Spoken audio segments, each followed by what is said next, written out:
So, Sadhguru, what about when people say that we were created by God? See, obviously you did not create yourself, that's for sure. Our ideas of God may vary from culture to culture. Different people around the world have different ideas about it, different beliefs about it. But why we came to this idea is this: we all crawled out of our mother's wombs and you see a newborn child how he's looking. He's asking, who, what the hell is all this? So much creation. Do you see question marks in his eyes? What?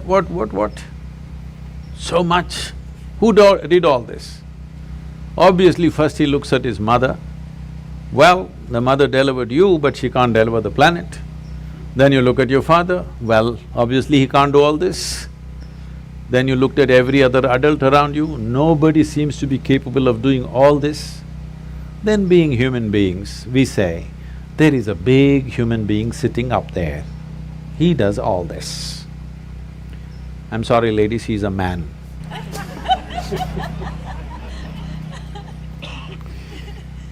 Because we are human, we are thinking a big human is up there. But it's a fact that we did not create this, isn't it? Neither this nor this. We did not create this, we meddled with it. We meddled with it, we muddled with it, but we did not create it, for sure. So we need an explanation. This is a choice you have. Do you need an explanation or are you willing to explore? If you explore, you will come to one kind of situation within yourself. If you come to agreement with some explanation that somebody gives you, the only choice is either to believe it or disbelieve it. If you believe it, you will become confident. It'll not bring any clarity, it'll bring you confidence. If you disbelieve it, you will be confused. If you're joyfully confused, it's very wonderful. But most people don't know how to handle their confusion joyfully. When they get confused, they make themselves miserable.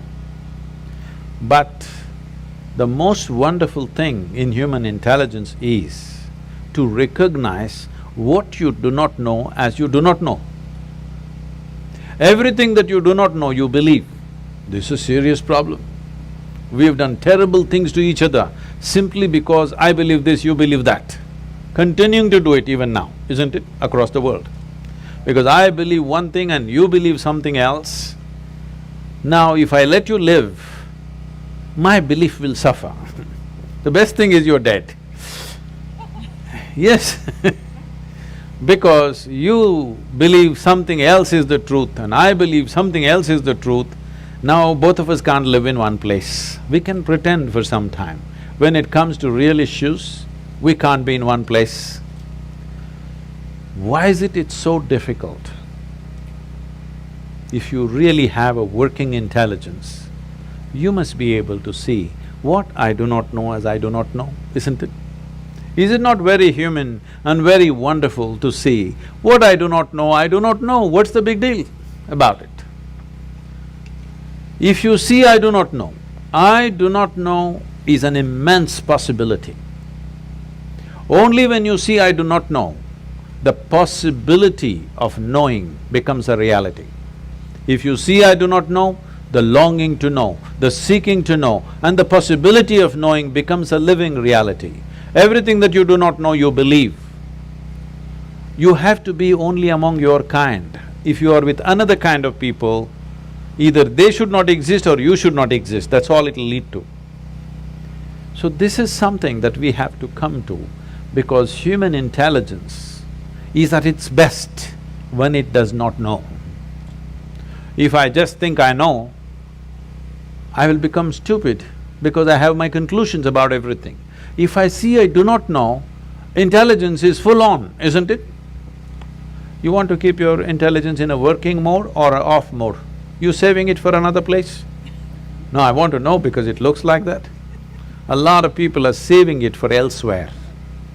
No, you need it here. If you need it here, please look at this and see.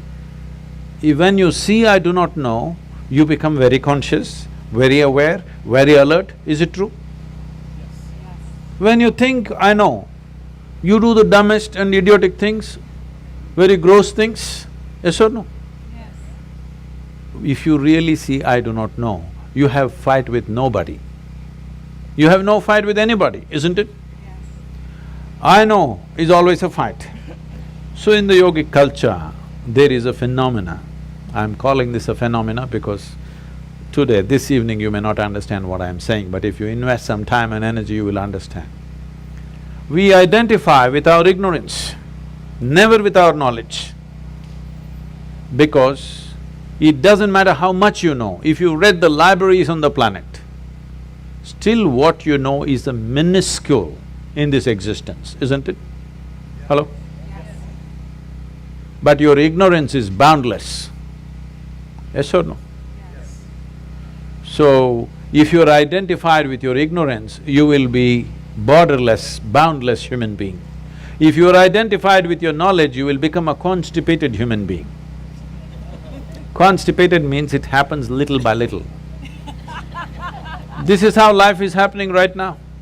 Little by little it is happening. It is not happening in a beautiful way. It is little by little. We have to strive to find one moment of joy somewhere. We have to do so many things to experience one moment of ecstasy.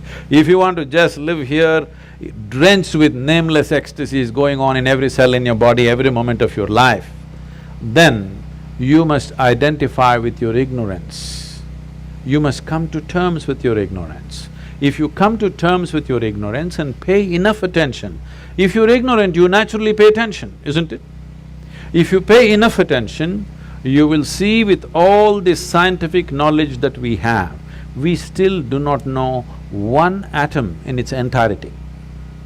We know how to use them, we know how to break them, we know how to fuse them, we know how to make them explode, but we don't know what the hell it is, even today. Yes or no? So if you pay enough attention, you clearly realize you don't know a thing. Well, he asked that question, this is all I did. When I was just 4.5 years of age, I suddenly realized I don't know a thing. So if somebody gave me a glass of water, I'm just looking at the water because I do not know what is water. Well, I know how to use the water, but I don't know what it is. Even today you don't know what it is.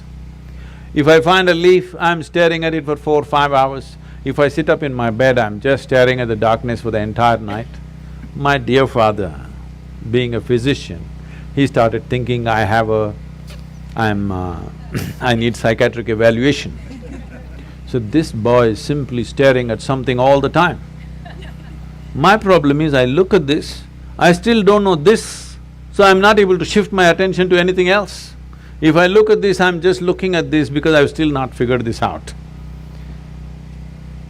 So if you pay enough attention, this universe opens its doors only to those who pay enough attention.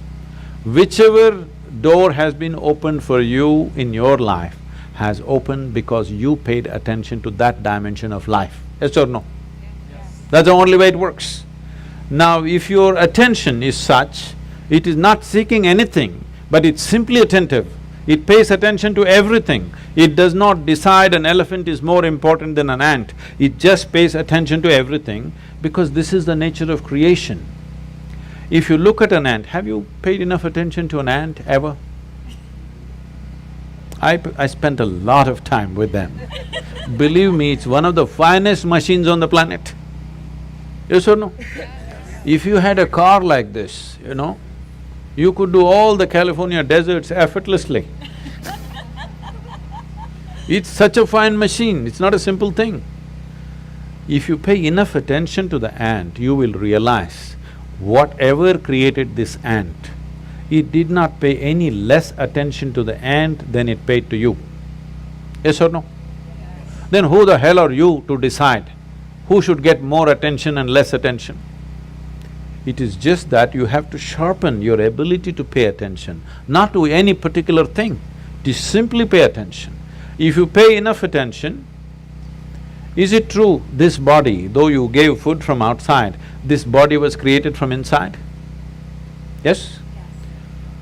So whatever is the source of creation must be functioning from within you, isn't it? Is it? So, when you don't know what is the nature of the source of creation, you may use in English language. In India we have many words. In this part of the world, you may call it God. It's just your explanation for the source of creation, isn't it? Because you have no explanation for the creation, you saying, God made this. We have 1,000 names for that, all right? But fundamentally, we are trying to explain the source of creation. Is it true in your experience, the source of this life's creation is functioning from within you? If it's functioning from within you, if it's somewhere up there and you missed it, it's okay. If it's happening from within you and you missed it, isn't it a tragedy? Hello? Yes. If the source of creation is throbbing within you and you did not notice it, are you not a tragedy? Yes. So my entire life and work is to just avoid the tragedy for people. Thank you. Thank you very much.